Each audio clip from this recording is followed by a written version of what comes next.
a bit of a gap, we have to say. We had a few months off. Once again, it is time to bid a very good evening to everyone, wherever they are, as you join us for this Black Opal and Lord's Taverners event, the Black Opal Lord's Taverners social.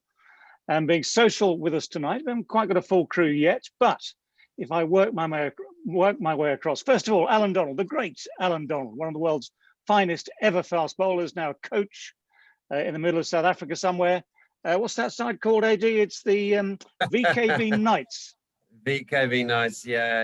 In the central region of South Africa, the capital of South Africa, the capital of the world, actually. Let's not go there then. Does anyone else apart from the residents of Bloemfontein know this?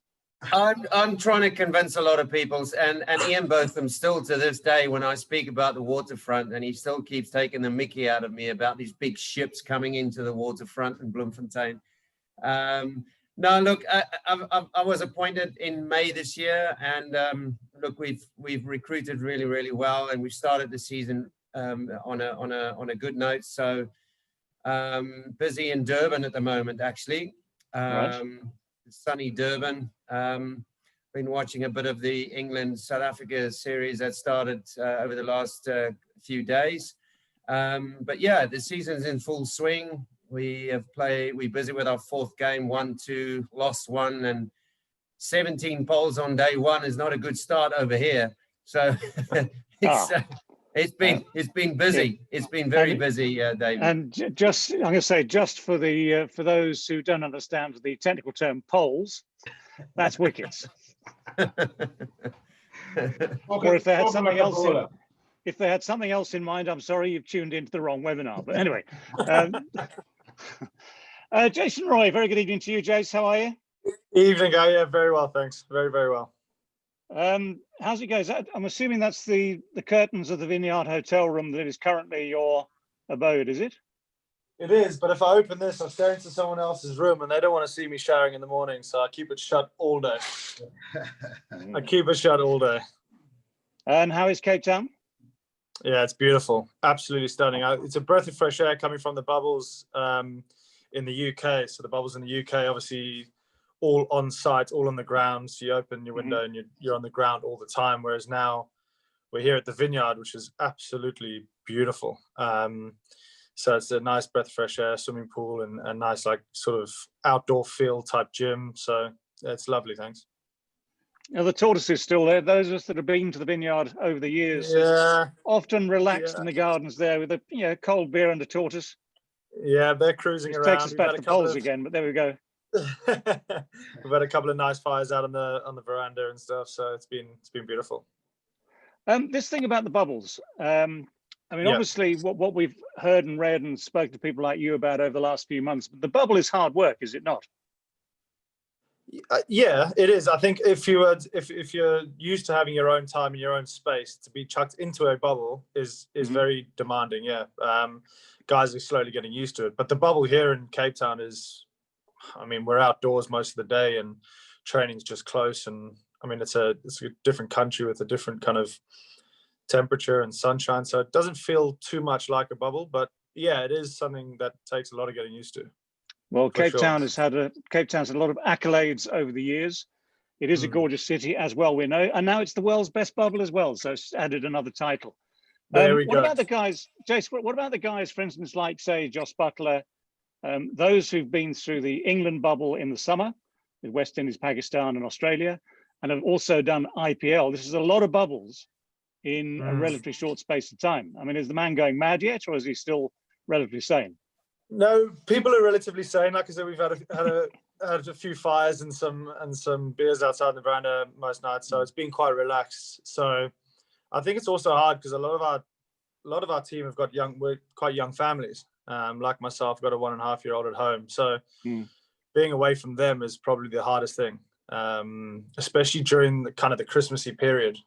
But I think the guys have it's a decision you've got to make as a cricketer, especially nowadays in the current climate where traveling around playing franchise cricket, it is a conscious decision that individuals make. But yeah, it's made increasingly difficult by the fact that you have to be in quarantine and bubble and stuff. So yeah. And Jace, you opted not to go to IPL this year. Yeah, I did. Yeah. Physically, mentally, I mean, wasn't the fact that I played too much cricket. Obviously, I've played absolutely nothing. Yeah. Half of the problem at the moment. But I did, yeah, opted out purely because after this tour now, it's the Big Bash, which I signed up for previously. And then an India tour, and then possibly the IPL after that again in March. So it would potentially be 5 months away from home. And again, in a bubble makes it even harder to deal with mentally. So I just used that 5 weeks at home to get physically in a great headspace, feel good and mentally in a good place. So, and that's worked. Now I just need the runs to come, and then we'll be okay. Then we'll be then we'll be the finished package. I think we've all been through that at some stage, not for a while, of course. Right. Stay there, Jace. Stay there, AD. A couple more people to welcome. Our usual companion, Gladstone Small. Gladys is here again. All well, Glad? All good, all good. Got the winter warmers on, gals, you know. I mean, you can take the boy to Barbados, but you can't take Barbados out of the boy. And obviously, okay, well, we have invented central heating in the UK. You can turn that up if you're a little bit struggling. Normally this time of year, we'll be looking forward to, if not being on our winter tours, we will be looking forward to being on one. But sadly, no such luck for the likes of you and I. Well, I'm going to say, from the point of view of a travel company, Black Opal, at least we are saving on our carbon footprint this winter. That is one thing we can say. But everything else, of course, means we have to talk to people who are there, including another of our guests tonight, George Dobell. George, senior correspondent, ESPN Cricket Info. George, how are you? I'm really well, thank you. I'm afraid I'm in England as well. I'm trying to enjoy the fact that I'm not sunburned. You know, that's completely ruined my question, because obviously complete preparation. I was assuming you might have found yourself in yet another bubble, be enjoying a bit of sort of warmth in Cape Town, but no, you're bubbled in Birmingham. Your study. I've made a catastrophically poor decision, to be honest. When I decided not to go, there was a quarantine on either end of the trip, and now there isn't. And I was looking at the pictures from Pal yesterday. I mean, it was a comically perfect day, wasn't it? And I don't think I've seen the sun in Birmingham for 3 or 4 days. So I made a very, very poor decision. I say the only thing wrong with Pal was a comically imperfect pitch, which we'll ask Jason about in a moment or two. George, just the obvious Zoom topic, which hasn't gone away yet, even though we have for a few months. You have put your background in there deliberately with the largest collection of wisdoms in Birmingham, by the look of it. Well, I think, it is a better background than the mess that is the rest of my house and the rest of this room. So, it seems a sort of the respectable face of cricket. Very nice indeed. Right, gentlemen, Jason, let's come back to you first, as I think you're the ones going to have to leave us first during this hour or so. You mentioned just now, only one thing missing, and that's a few runs. And you said yourself just now that you feel as though you're in a good place mentally. What's going to make the difference for you? I mean, again, the next game is another chance. Yeah, tomorrow. Tomorrow, wake up and it's a new day. That's the nice thing about the series that we're playing, is that the games are coming quite quickly, so you don't have too much time to dwell. And I think because I'm in a good place mentally and physically, you know, I've kept smiling, and I've left those performances in the past now, and the only way to succeed is now for me to look forward. And if tomorrow doesn't happen, then brush that aside again. And I've just got to keep that mentality, mate. To be honest, it's obviously very hard when you do absolutely everything you can do to succeed, and then you struggle to succeed. It's quite a hard thing to kind of comprehend. It doesn't make sense in your head, because generally speaking, everything else in life that you put a huge amount of hard work into, you'll get some rewards. Batting's a bit different. So I've got full faith in a turnaround eventually. I mean, I wish I could say it was tomorrow. Just can't read the future. But I'm doing everything I can. I mean, batting has always been that way and always will be that way, which is one of the sort of toughest parts of the game. As you say, you can feel great, you can get none. If you get out first couple of balls, as in Cape Town the other day, you have to shrug your shoulders, try again. That pitch in Pal, though, I mean, watching from a safe distance, even from here, you could tell it was, what's the best word to describe it? it starts in S, finishes in T, I think. I mean, it was slow, it was inconsistent. It wasn't, it wasn't a great pitch for a T20. Yeah, I reckon. Yeah, no, it definitely wasn't a T20 pitch. However, I don't know if I'd say it was that. I mean, it was average batting surface, but it was just a bit. It was slow and two pace through the middle. So bounces were either skidding on or holding a bit in the pitch. So it was quite hard to set yourself. I think it's early season here in South Africa. I think our pitch at Newlands was quite similar. The only difference was that it was a shorter boundary. So we were able to capitalize on that slow bounce. So I think, but all the pitches have been relatively, I mean, they've been fine, haven't they? I mean, 150 and 180, is that right? And they're not, it's not horrific, but it's quite hard. It's quite hard if you're kind of a touch out of sorts to adapt to. But yeah, I mean, to win the series after 2 games is happy days. Yeah, indeed. So the team thing always works. Now, Jace, while you're here, we have questions, our usual thing from our avid listeners. There's thousands of them, well, maybe 100 of them. They have phoned in, written in from far and wide. And we've got a couple for you here. One from Amitayu Sengupta says, who is your favourite batting partner? If given an opportunity, whom would he prefer to open the batting with in T20s, in the internationals? There's a misprint here. It says Butter or Bairstow, which sounds like Stork or Margarine, but Butler or Bairstow? To be honest, either of them. We've clearly worked well together, me and Johnny, in one-day cricket. I think given a bit more of an opportunity, me and Josh can work just as well. He's a great player to bat with. He's running both they're running between the wickets. They're actually quite similar as far as how quick they are between the wickets and how far they hit the ball. So to be honest, being on the other end of either of them is pretty special. Do you have that thing where when you've got someone like either one of those, or in fact any one of the top 6 in that England lineup in T20s, where you compete physically and mentally against them out in the middle to see who can outdo each other, or is it simply responding to situations, deliveries, bowlers as you go? I think sometimes I had it with only one example really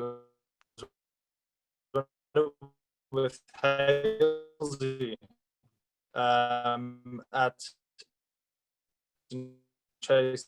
That was probably the only time really on the spinner, and I think got 30 off the over. And I remember in the middle of the over just being like, "Oh, thanks a lot, pal." I didn't even say well done to him. But that's probably the only time you kind of, once you're in and have a bit of fun. But no, not really. You just bat. That was sorry. I lost a bit of that because there was either at my end, at your end, either one of the tortoises got in the way of your broadband signal or something. But that was who was that you were talking about? Halsey, me and Alex Hales. Oh, Halsey. Oh, right. Well, yes, of course, another very fine striker. Yeah. At Edgbaston, where we kind of we were toing and froing, trying to race for the most sixes. But apart from that, really, we just go about our business. Yeah. Sorry if my signal is poor. I don't know. No, don't worry. We're very happy to have you. Right, another question this time from Udaya for Jason Roy. Apart from asking how you're feeling, how's COVID affected you? You look fine to me. Couple of fan questions here. One, favorite song? My goodness. Favorite song? Maybe something from Coldplay or Red Hot Chili Peppers. Let's go with that. Okay. Well, that's a bit different. Favorite food? Steak. How well done? Medium, rare. Rare. Yeah, rare. Not quite mooing, but just enough on the rare side. Chateaubriand, rump, sirloin, ribeye, fillet. I love it. I do enjoy a ribeye. Love it. Good taste. Lots of fat on that. Okay. Not so much opening partner, but quarantine buddy. Stokes or Butler? Butler. I think Butler's a little bit more kind of easier if we were to share a room together. A bit more kind of. I think Stokes will be a bit messy for me. I won't ask any further questions on that one. Please don't. Final one here is from Udaya is, I'm not sure, who's your closest buddy in the Aussie cricket team? I mean, I guess we're looking forward to the bash down there. I mean, who do you know best and like best out of those heathens down under? Do you know what? I actually don't know any apart from Mitch Marsh. Obviously, Yeah. I get on with him really well. He enjoys a can or two, so we get on quite well. But apart from that, I don't really know a huge amount of their boys. So I'll get to know them a bit better. Obviously, know a few of the Sydney Sixers boys a lot better. Okay, and we've got another one here for you. I mean, I'm just wary of the fact that you have less time than the rest of us to while away this evening. So No problem. Okay, well, I'm going to get my final question to you. Obviously, please hang around as long as you like. Final question to you from Harjot Sidhu is one to do with to Surrey, about Surrey. There'll be talk around blah, blah, blah. Actually, the first question is, with this current predicament, obviously there are things written, things said. There will be people in your head, apart from yourself, in the squad talking to you about things. You'll be aware of sort of comments from without. Do you just carry on as you are and work on the things you need to, or does listening to the comments from far and wide actually spur you on even more? No, I think for me, sometimes you can't help overhearing or glancing at something in a newspaper or social media. Unfortunately, that's just the way of the world at the moment. However, what I've taught myself, especially over the last kind of 3-4 years, is as long as I'm, like I said at the start of our chat tonight, as long as I'm getting everything I can do out of myself as far as mentally and physically, and I'm netting and I'm putting in the hard yards, if I then fail, I can live with that. I can go to bed that night and be like, you know what, that's just the way it is, unfortunately. And it's actually been a hard skill to, I'm 30 years old now, and I only learned that when I was 27 or 26 to be able to just kind of brush performances. But it's very, very difficult to do, especially if you have a run of 5, 6, 7, 8 tough, bad innings. But I just got to stay positive, mate. I don't really enjoy the voice we allow people to have as professional athletes, but that's just the way of the world. That's just how it is. Okay. All right. Well, stay with us as long as you like, as long as you want. That's absolutely fine with us. We'd love to have you with us for the whole spell. AD, let's come back to you. Been very patient since we introduced you at the top there. You've probably sort of seen another 18 polls go in the last half hour as well. AD, what about South African cricket in very, very general terms at the moment? Because looking at the series the way it's gone, there have been 2 close games. Looking at the way South African cricket has been under pressure from the board being dismissed by the government, all the politics that seems to be ever present, the fact that they've not had any cricket to play for months anyway. Are you quite impressed with the way they've actually performed in these last couple of games, albeit they have come second twice?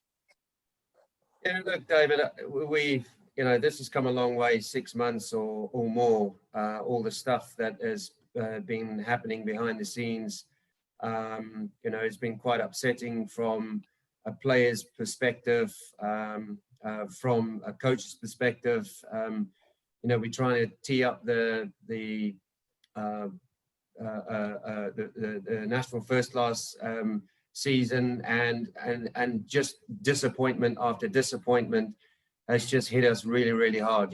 So those kind of factors, we I think it's all very well documented of what's happened.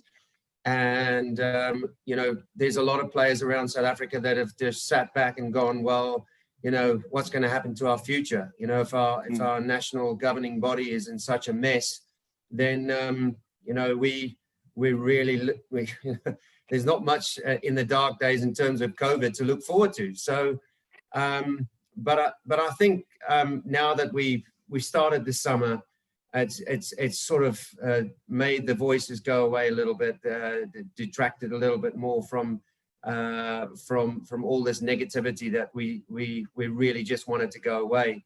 And it's good to see that South Africa are back on the field again, and playing. So not a great start against England. I think that the competition around South Africa, if I could just get back to England and South Africa in a bit, but I think that the overall 3 weeks that have just passed now, I've seen some really quality players on show, and that's really good to know, and that's really good to see. There's some very, very exciting young cricketers around South Africa that are making their voices heard at the moment. that are scoring some runs, taking some wickets. But at the end of the day, South Africa, with Mark Boucher at the helm, they haven't started really well. And that's due to an England side that I think is a fantastic unit, in all forms of white ball cricket, have just come here again. And we've just seen that how they've been able to change the gears, even if they were in trouble, and in Cape Town a little bit, in Paarl, which is now my hometown.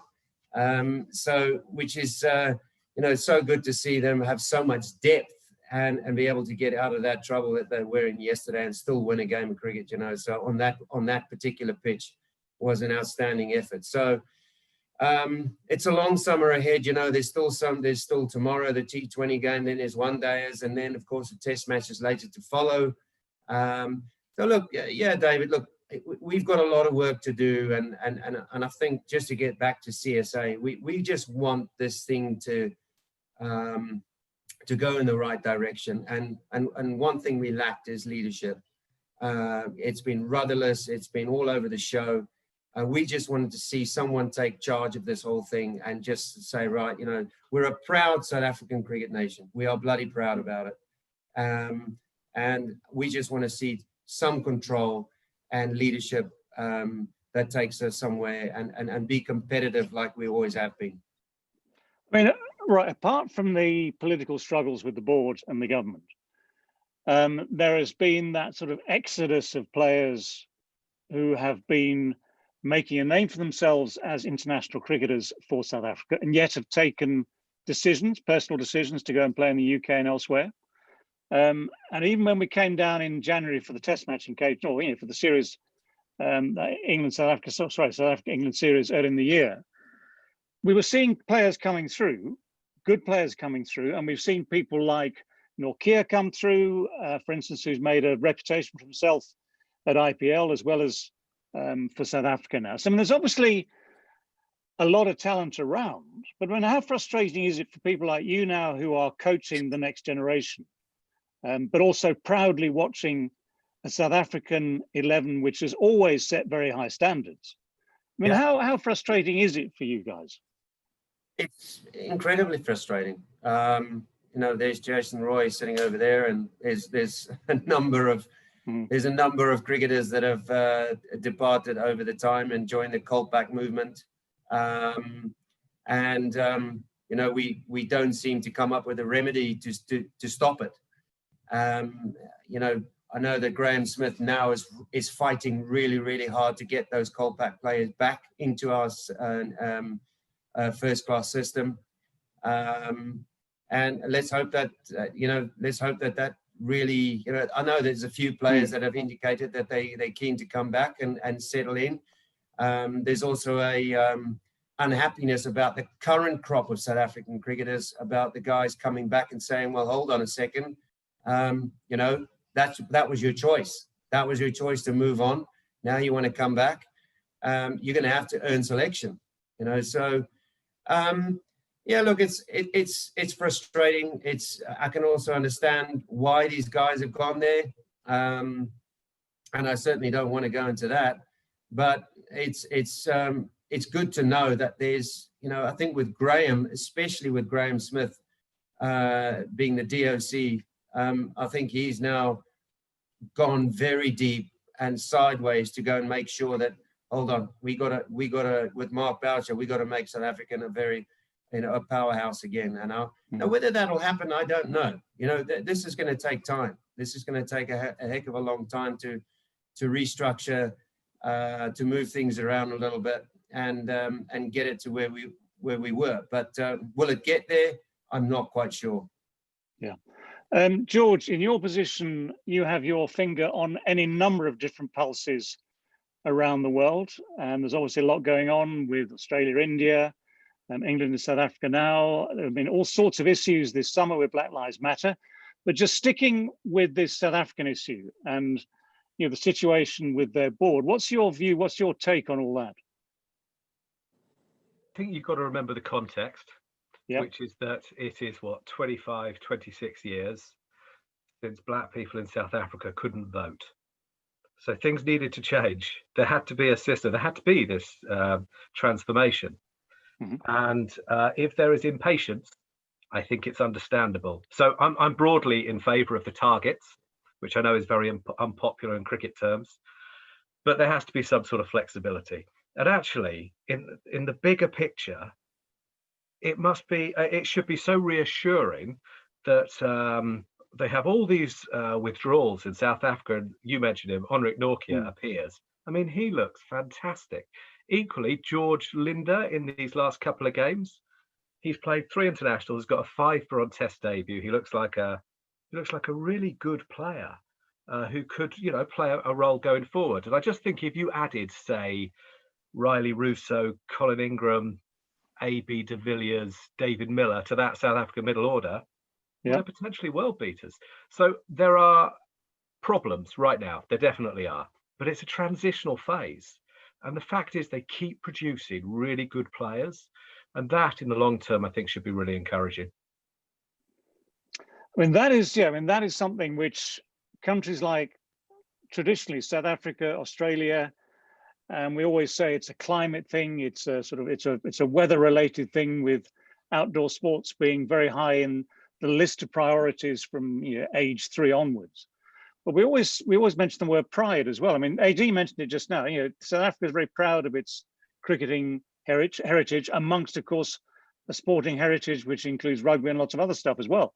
So you've got that background, and as you say, it's frustrating, no doubt, for them. It's frustrating for the rest of the world to sort of see this side being not quite as competitive as it might be.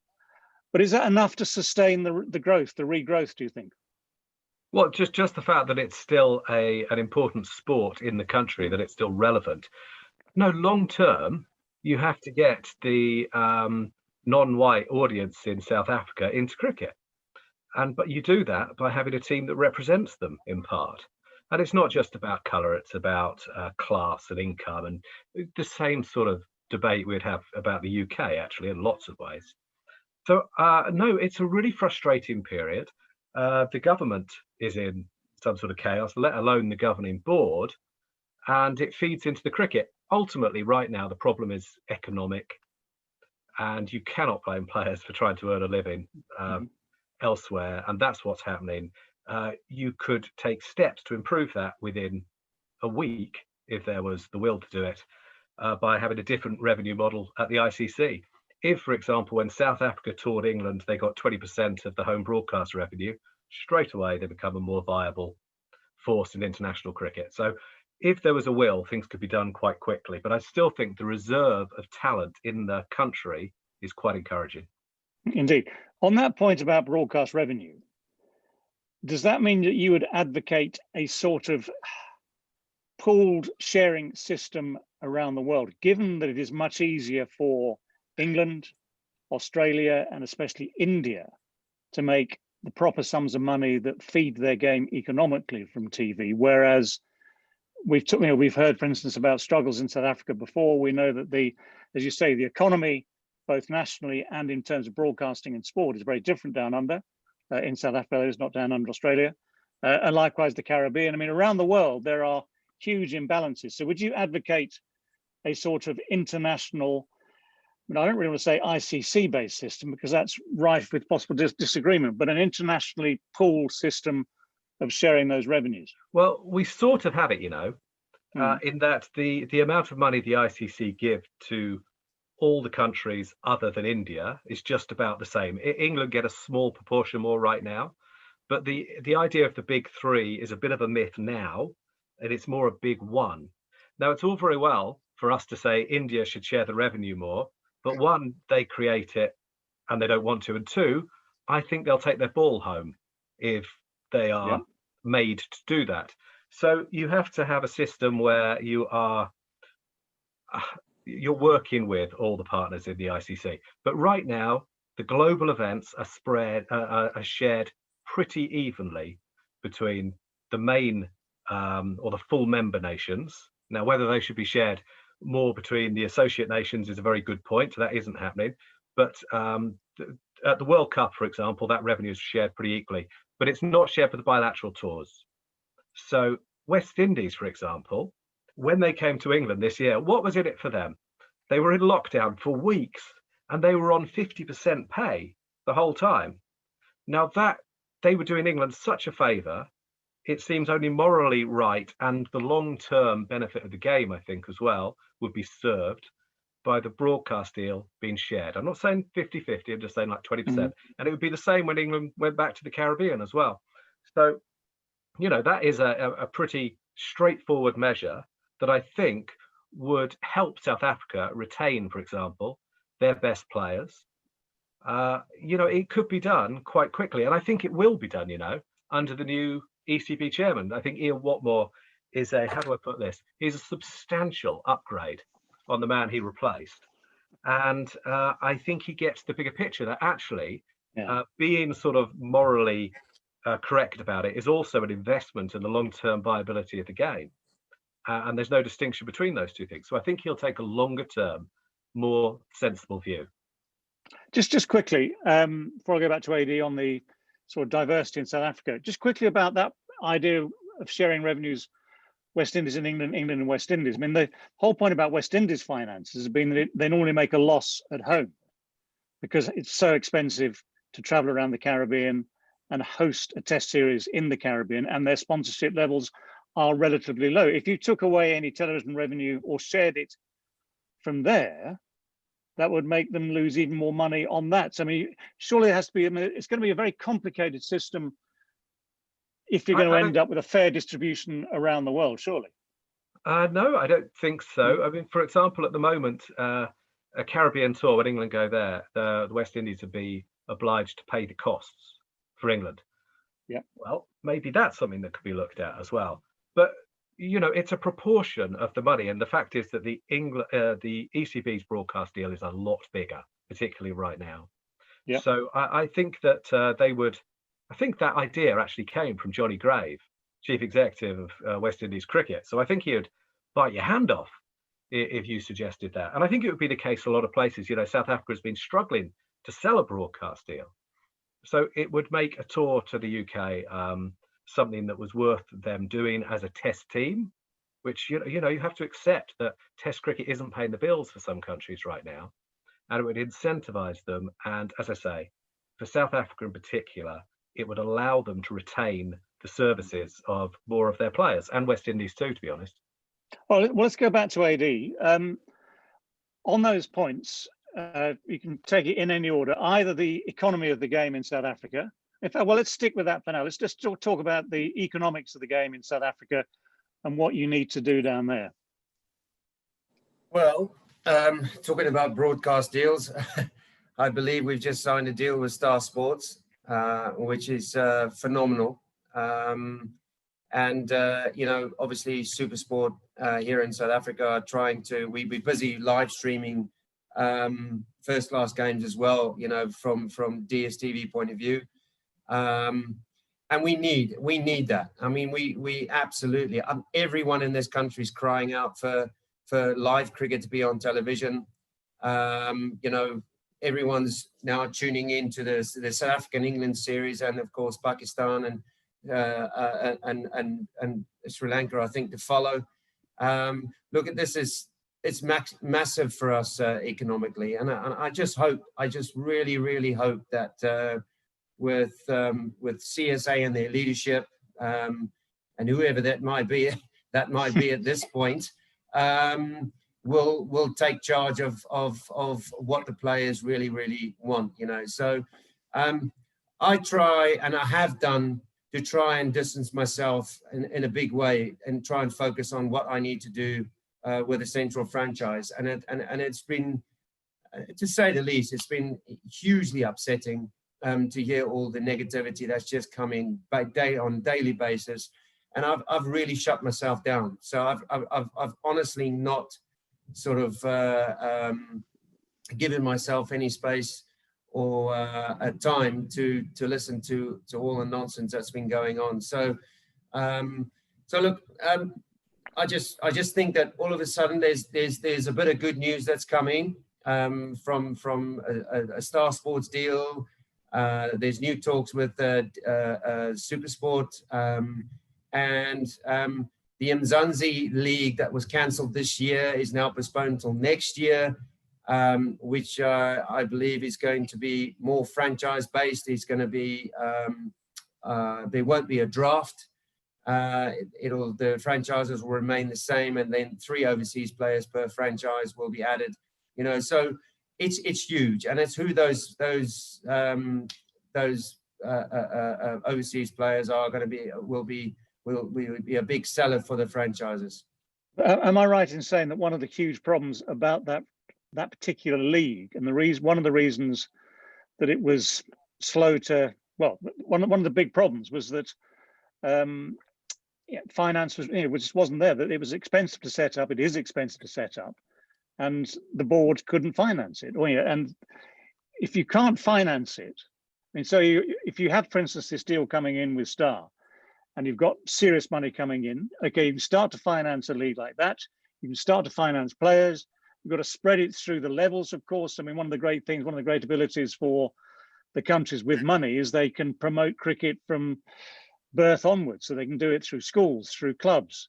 Look at that talent. I mean, in your country, of course, you're looking for all that talent in the townships and other places that you want to feed into the main system. I mean, all this takes money, takes time, takes effort. But for that Mzansi League point of view, that's got to be up and running and completely transparent by the time it's ready to go. Yeah, and therefore I go back to what the Global League would have done for us economically. The Global League for me was a great brand. It was a great product.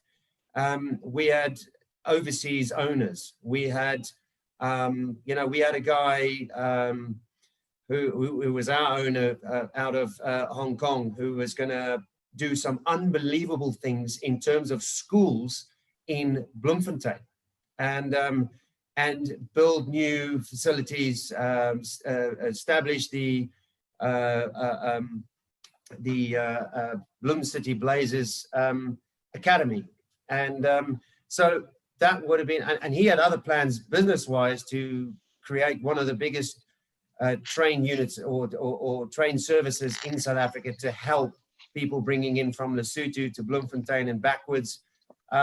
So I just think that was such a wonderful brand. And until this day, I don't know. Until this day, I won't know why that was just left to ponder on, and we never saw it again.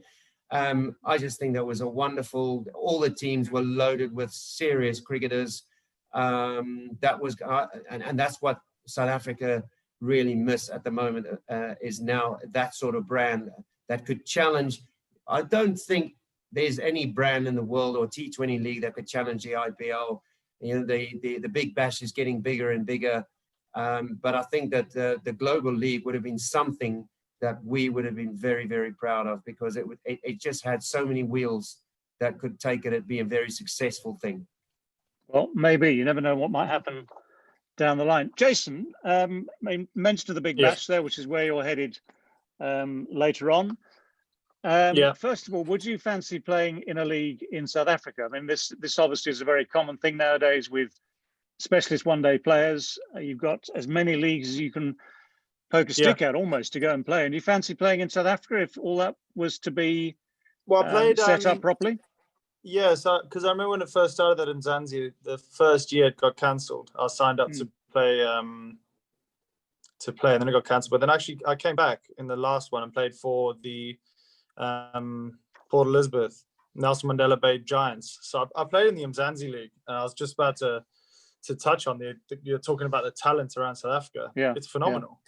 In that league, some of the players that were playing were so impressive, and I think then it goes to the structure. And I mean, that's way above my pay grade. I just stick my pads on and try and hit the ball. So I'm not going to get stuck into all that sort of stuff. But playing in South Africa, obviously, I grew up in South Africa, and coming back to play here, of course you're going to want to play, especially if there's great players around, great local players, and then great overseas players. It's going to benefit your game. So absolutely, if the chance arises in the future again, I'll definitely come and play in the leagues over here.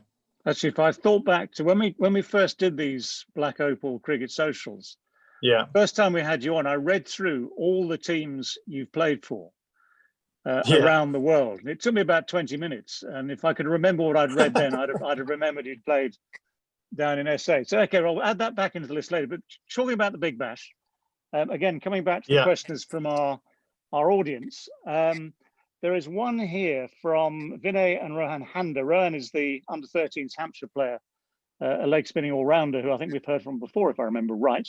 But if not, we're hearing from for the first time tonight. He's got a question, or they have a question about this Big Bash League 10 starting soon and the new rules, which I read about briefly and couldn't get my head around. You've got the Bash Boost, the Power Surge, the X Factor. Yeah. 2 questions. Have you, first of all, got your head around them? And secondly, do you reckon it's good news? I just think no and no. The way cricket is, I think the way cricket is nowadays, you just have to adapt as a player.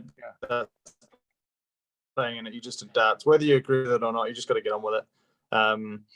So I think the Power Surge, where you got, I think, what's that, 2 overs of power play after the 11th over, is that right?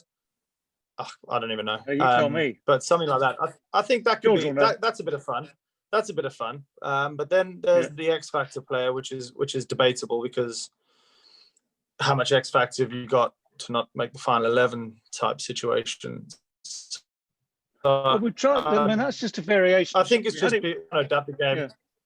Didn't we had a sort of an attempt to have a playing 12th man some years ago, which rather died a death. I mean, the question.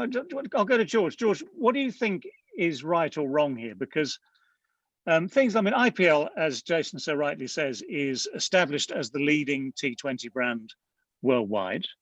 Other leagues have followed. Other leagues have tried to introduce new concepts. The Bash seems to try and introduce something every year. And one of the things from, say, a journalist's point of view, from a spectator's point of view, is if you're even a commentator's point of view, if you're constantly assaulted by new and changed rules every time you pitch up, that's confusing for everyone.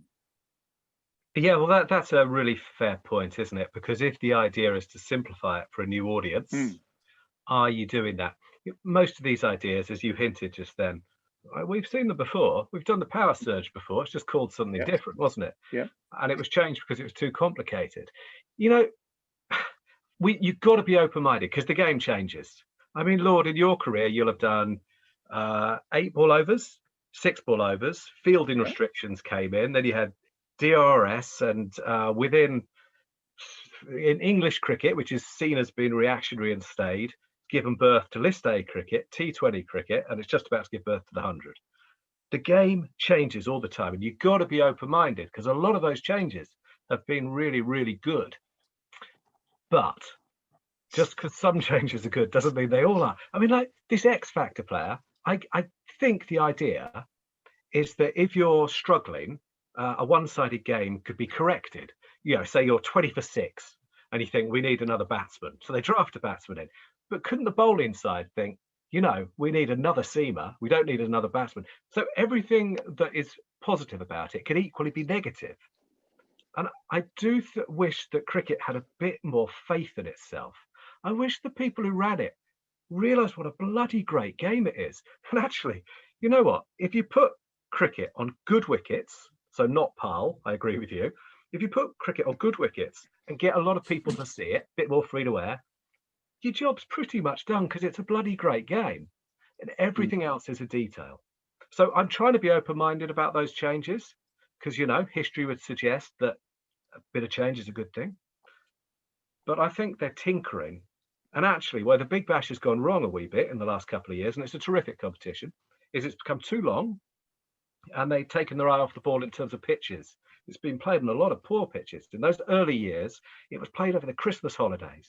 What a fantastic opportunity to have your summer holiday and your Christmas holiday at the same time. Cricket on those brilliant wickets with a bit of pace. So the batsmen love it, the fast bowlers love it. It's a great spectacle. That's all you need to do. I agree entirely. I mean, it's a very good point because, I mean, Glad, let's come to you. We've left you sitting there with your pint of Guinness hidden away underneath the table somewhere for the last 45 minutes. You've been very patient. From the point of view of us at Black Opal. So a travelling band of wandering minstrels with our happy band of cricket fans going all around the world as and when the world is opened up again. I mean, what about? I mean, what do you think their view is on this ever-changing face of the game? Well, the main thing is what we all know, and I'm still a cricket lover, and that's the main thing. And so I'm one who the game is still trying to appeal to, and it is rather confusing, as George alluded to. England, take us here in England. Our system is still being revised and evolving. They've got this thing coming out called the 100. Which apparently they're appealing to a new breed of cricket fans. Who are there? Where's this new breed of cricket fans? It's the people who are already cricket fans are the ones who bring people into the game, and that's what the game needs to do. And you're very true to say, as George said, you just need to make sure that one, you got a concerted cricket event, and that's what we fail to do in this country. Look at I feel sorry for our domestic players playing in our T20 league when the guys are playing 2 weeks of T20 cricket, and then sometimes they even play the white ball game finishes at 9 o'clock one night, at 10 o'clock the next morning they're playing a red ball game. I mean, how confusing must that be for the players? No wonder. I mean, there's a wonder that our England cricket team.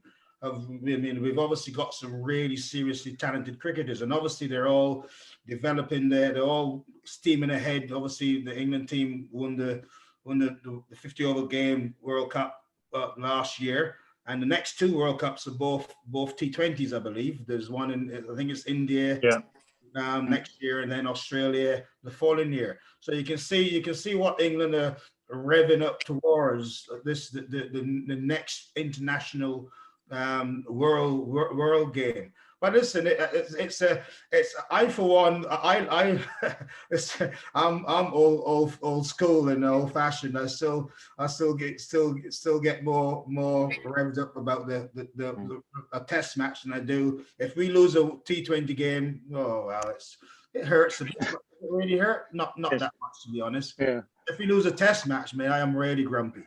So no, fair. I mean, Jason, I agree with everything you've said a few times tonight, which is in terms of playing the game, keep it as simple as possible. You're a batsman who hits the ball beautifully, and when you walk out to bat, whatever the rules of the competition you're in, it is as simple as trying to narrow it down to looking at that ball that's coming towards you and dealing with it in the way you see best. So, for instance, when the 100 starts up eventually next year, a year later, and that's the sort of thing you'll do. But I like I'm with Gladys, by the way, on the point of this brand new audience that we're going to discover from somewhere that's going to come and watch the 100 that wasn't already watching the Blast, wasn't already watching one-day cricket elsewhere. Maybe it's a side project from the Oxford University and Imperial College vaccine program that there'll be cricket fans cloned in large numbers and introduced just after you've been inoculated and vaccinated against COVID. So it'll be just in time for the 100 next summer. But it is about keeping the game simpler and making it entertaining. I want to get, actually, we got Alan, as Alan is okay, here. go for it. I want to go on. You mentioned earlier about the batsman having to, obviously, it's the batting bowling debate thing coming on to here. And Alan and Al, obviously you're involved with coaching and obviously preparing players to get out there and obviously put in the performance.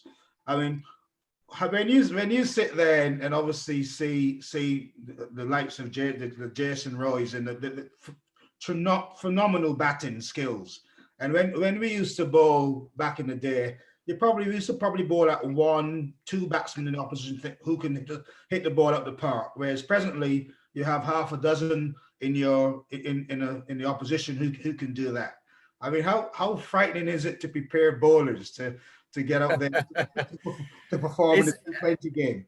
It's so strategic, Glad. You've got 20 overs and you've got 4 overs as a bowler, and to be honest with you, it's a 24 ball puzzle you're trying to put together, and get out of that 24 balls as best as you possibly can. You know, so it is. I mean, the game has evolved so much, Gladdy, and it's an aggressive game now. Even Test cricket now, the mindset is to go and take the game on and move along.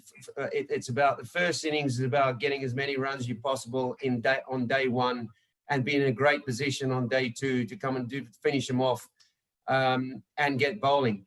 You know, but 2020 cricket, the skills that batsmen have now, and we've seen AB de Villiers take the game to another level, Virat Kohli, not to mention Chris Gale, but preparing bowlers is very much your training needs to be specific, very specific. It's not just rocking up at a training session these days where you just go, oh, well, I'll bowl for half an hour and things might be okay. You know, you've got to almost train the scenarios as you do every single time. So the next sessions are set up differently to what they were. You know, a lot of guys will go and do some death bowling, and it's about who the best bowlers are on those power plays, who your best death bowlers are at the end, to squeeze the game. And so it is hugely mental. It's very, very mental. And we've seen the IPL, how difficult it is to stop a bloke like a Jason Roy if he's in there in the last 4 overs, and whoever it might be, because 60 runs in the last 4 overs is not safe anymore, and that's where it's gone, and that's where the skill has gone, because they just back themselves. If you got 2 guys set and they're in there, and we've seen it in the IPL this year, it's going to be very, very hard to stop. So you've got to be precise in your training, set the training up accordingly, and practice those scenarios under real pressure. So we tend to do a lot of video work while they do those sessions. And I think visual feedback these days is much better than just sit there and say to bowlers, you've missed your mark here or there, so they can see it for themselves, So it's very specific now. AD, we've got a question. I mean, I'm so mindful we're running out of time as well, but we've got a question from the floor, as it were. Cameron Ponsonby says, a question for Allan and Jason. Does the relationship between players and coaching staff change with T20 cricket, given that the format is so relatively young, and therefore it is less common that a coach has had the same experience of the format as the player has? Quite a good question, actually. Yeah, there's a lot of sharing that goes on. There's a really lot of good sharing. You get to meet all your coaches that you see on the international circuit, and there's always the most learning you get is not necessarily from your opposition coaching team, but it's actually from the players themselves. Sitting in the change room with a Kohli, a de Villiers, and Shane Watson, and their philosophies are totally different. And their thinking is sometimes very, very staggering. How coaches can learn so much quicker, not necessarily from the coaches. You always talk about the same thing, but the players are the ones that put the great ideas on the table. And Jason, from players' point of view, how much input nowadays? Because I mean, all you guys are getting experience from these different leagues as well as the international game that you're playing in. So how much input goes directly from you back to the coach? What are the sort of the negotiation skills when it comes to planning these games? Well, I think, like Eddie touched on there, it's that mental side of it as well, and the specific skill sets. It's very similar with batting. It's specific skill sets when it's your certain areas you want to hit the ball. So Thorpe, one of my favorite coaches, he's obviously not played a huge amount of T20 games and whatever, but he will still coach me and allow me to access different areas of the park. So I think you learn off each other. You learn a lot of the mental side from them, because the T20 is a very big mental battle. Test cricket's obviously at the top of it, but you've still got to go out there. An example was Sam Curran the other night. He bowled the perfect lining length to Quinton to allow him to not pick him up over square leg, and then also to access the offside. And then he ramped him 2-3 times in a row. He ended up going for 18 in his first 2 overs after bowling extremely well and bowling exactly where he wanted to bowl. And he was walking back to the house. He was like, "What have I done wrong there?" I said, "Buddy, nothing. You've done absolutely. Those are incredible shots." And that is the hardest thing, I think, for young cricketers to deal with. You got to come in as a bowler and do that, and then you get parked by some incredible batting, and you've just got to walk back to your mark and just go, pick your shoulders up and do it again. Indeed, so I think that's what the coaches nowadays are allowing us to do is being able to move on quicker and kind of keep our emotions in check. Okay, rattling through a few more questions here from Jeff Price for Jason again. Can you share your feeling when that ball was coming to you in the World Cup final and you had to throw it back in? I had to pick it up and throw it back in. I mean, just saying, please don't be fumble it, because I think I actually would have been put on a stake there. My goodness. The feeling is I'll kind of put the shoe on the other foot. If I didn't pick it up and I fumbled it, I probably would have just walked into the stand and walked home. And probably, so I think you can kind of judge on that what the feeling was. I was absolutely bricking it. I'm still finding that way out of Edgbaston after '99 World Cup. I'm still trying to find the exit after that run out. So it must have been a hell of a nerving moment when that ball, we all were watching it at Southampton, actually, when that all took place, when I played, when we at Kent, and that ball came down there, man. Yeah. And who can ever forget the commentary after that? That was unbelievable. Best World Cup I've ever seen. That is some of the best commentary as well, isn't it? I think Josh says it perfectly. The ball came out to me and Josh just thought, "Just do your job, mate." I was like, "All right, mate. Easier said than done, isn't it?" Like, right. Just do your job. Indeed. Well, it's one of those things that is absolutely true. Just do your job, but it's a lot simpler than it really is. Yeah. Well, it sounds a lot simpler than it really is. Well, right. Very general question for all of us, or all of you, from Chris Coke, who says, who was the best fast bowler you played with or against other than Allan Donald? So that AG, you can give us your all-time great fast bowler. The guy that I played with, not only Gladstone Small, but the guy that I just thought I'd throw that in. But the bloke that I played with for Free State was Franklin Stevenson. And he, for me, was not only a great mentor, but a hell of a cricketer. He could juice it up to 148, 150 when he wanted to. If there was a fellow West Indian on the other side, he would crank it up right up there. But I think for me, playing with Frankie and with Gladdy, I think these two guys guided me really nicely on my way as a young man. Well, I'm very fond of the Cookie Monster, i.e. Franklin, who I played against many a time. Gladys? Well, not only can Allan Donald bowl a lot faster than I ever could dream of, he also drinks a lot more beer than I can ever dream of as well. but for me, I mean, slow down, Glad. I mean, it was a sight to behold when you see someone who's that fast, that close when he close ups as well, and you can actually see the reaction in batsman's face when a ball whistle past it, and it's something when you see that, and a batsman, you see him knows that, geez, I could be cleaned up, but it's actually quite frightening to see. So Allan up there for sure, but for me, Malcolm Marshall, because he did it in the conditions he bowled. In most conditions, he swung it, he seamed it, he paced, he can bowl far. He was a guy that for me was even better than the great Allan Donald. Yeah, I agree with you entirely on Malcolm Marshall. And I've said it many a time, probably on a social before, one of the reasons I went to Hampshire at the end of my career was actually to be on the same side rather than up against him for at least 3 or 4 years. I thought of all those great West Indies fast bowlers in that era in the 80s, he was ultimately the best of them. And that's saying an awful lot. Jason, who's your pick of the pops, as it were, to use a very old expression? Well, I think any seam bowler in the 2019 Ashes was pretty handy. Any particular reason? Yeah. Well, they seem to have this thing where they kept hitting my stumps. I think for me, my most exciting player to play with or against is Jofra. Very biased.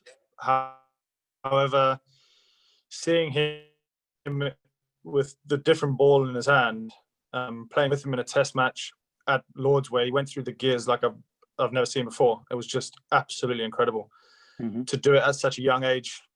The skills he has, he puts the ball wherever he wants. You know, if you'll tell you at mid-on, I'll bowl Yorker now, you bowl Yorker.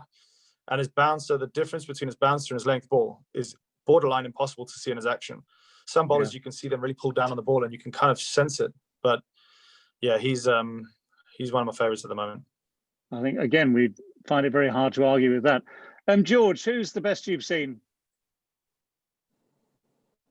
Sorry, I didn't realise you were going to come to me on that one. No, there we are. No, well, loads of different people. I mean, I think Richard Hadley gets overlooked.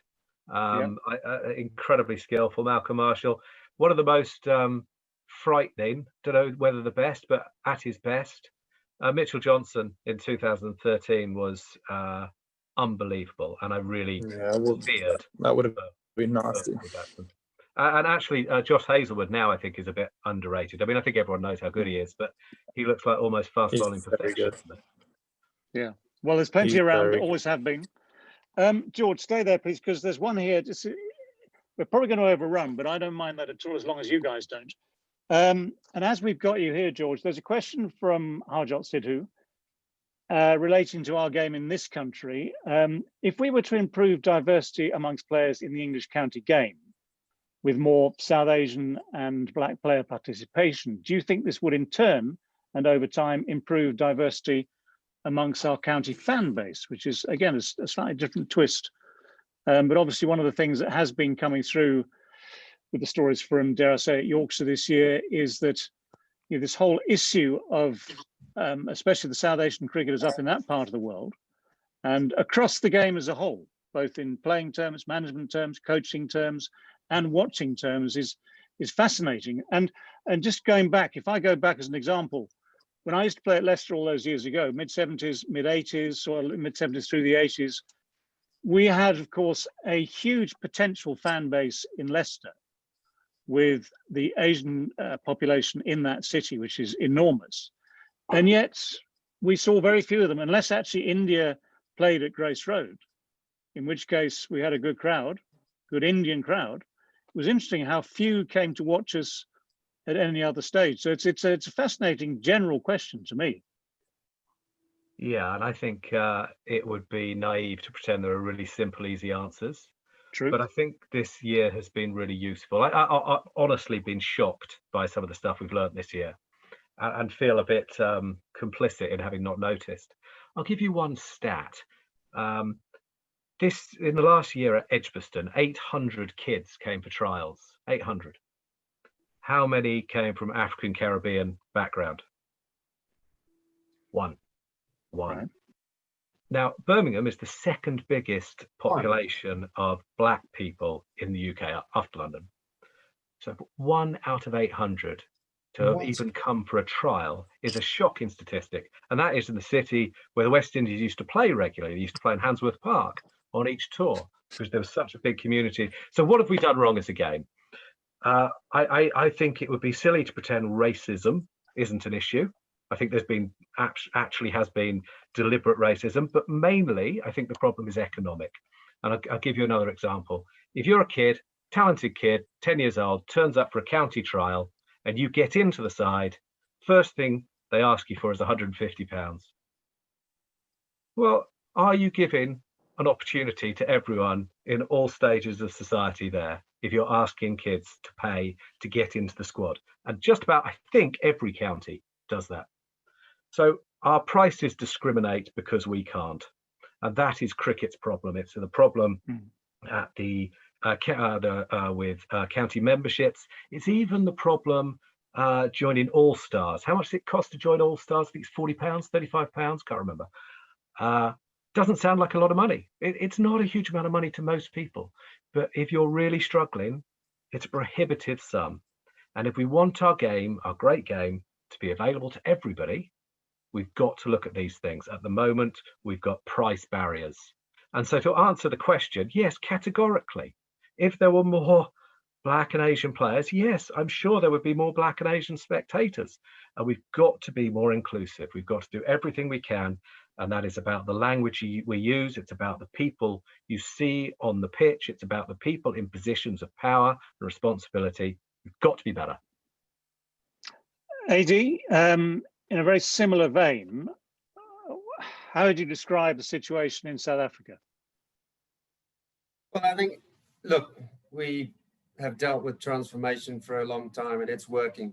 You know, we've produced some serious cricketers in the years gone by, and there's some, and now for the first time, having been in the first class system that I haven't been in for such a long time, I can see that now firsthand. The Warriors, the Lions have got a very, very large amount of good young Black Africans, you know, colored and Indians guys. Here where I am in Durban right now, boy, oh boy, I was, they had a net this morning, the young academy lads in the nets, and you think, well, just great young spinners, leggies, offies and left arm spinners and young batters, you know. So I just think that whenever you think our cricket is taking a knock, especially where it has been now, and I think our diversity is our greatest strength. You know, it really is. And I am so overwhelmed about what I've seen in the last 4 weeks in terms of our depth of our cricket. And I heard Jason said earlier on when he played in the Mzansi League that there is some scary talent around. There really is. And I think it's my responsibility to make sure that that is honed as a coach in the years to come. I think there's a bright future in terms of our young players of colour. There's no question about it. I'm excited about what I've seen in the last 4 weeks, and long may it continue. AD, before we let everyone go, there is a question from Neil Carter, who's written in Neil Carter? What's he going to ask me now? Well, I mean, okay, if it is that Neil Carter, who knows? I mean, there could be more than one around the world. You might know from the question, right? Neil Carter, whoever he is, and this is addressed solely for AD, something from the press in South Africa today. CSA's aggressive transformation targets make it almost impossible for the national team to select more than 6 white players in its starting lineup. What are your thoughts? Pass. If you want me to say, I'm sorry, that's all we got time for, we can let you go. But yeah, it's a tricky one. I know it's a tricky one. That's probably the best answer. Hey, yeah, I knew yeah. Neil Carter's a friend of AD's. That's that sounds like Neil Carter, I know. That'll be the one. But okay, I mean, but this highlights an issue which is almost specific to South Africa, not entirely, but it's almost specific to South Africa, which is you look at the diversity thing, you talk about Black Africans coming through, nurturing them, players coming out of townships, being given coaching opportunities, school opportunities, pushing them into the system. And then someone says, well, hang on a second, what about the white guys? You know, only 6 allowed. It is an impossible question. I have to say that, an absolutely impossible question, given the circumstances. It is. It really is. And that's what we, you know, hopefully in the years to come, or the coming years, that we could give that more attention to. But it's a very, very difficult question to answer, that, Neil. It really is. And it might take a very, very long time to put that puzzle together and say, I can give you an answer that satisfy you. But for now, we'll just crack on. Well, let's put it this way. We'd need the wisdom of Solomon, or in South African terms, Mandela, to maybe solve the question of that absolute complexity.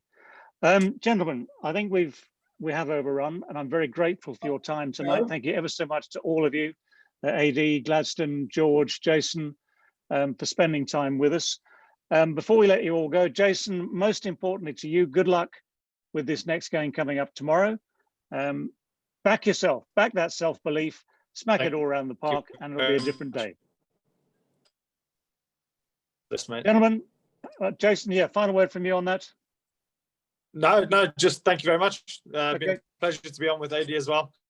One of my first ever signatures, actually. I was 8 years old in the Durban ground, and he signed one of the photos I had of him. One of the 4 million photos he probably signed that day. But yeah, I kept it for a long time. So that's quite cool to be on a Zoom call with you, mate, and glad all is well with you. Good to see you. Good luck, buddy. I love it. Well, what Okay, a lovely cheers, way guys. to finish. What a lovely way to finish. Okay, Jason. Well done. Allan, Keep Gladstone, going. George, Jason, many, many thanks to all of you who've been listening in to this Black Opal and Lord's Taverners social. Thank you indeed for being with us. We'll see you next time. Cheers, guys. Cheers. Go well. Cheers out.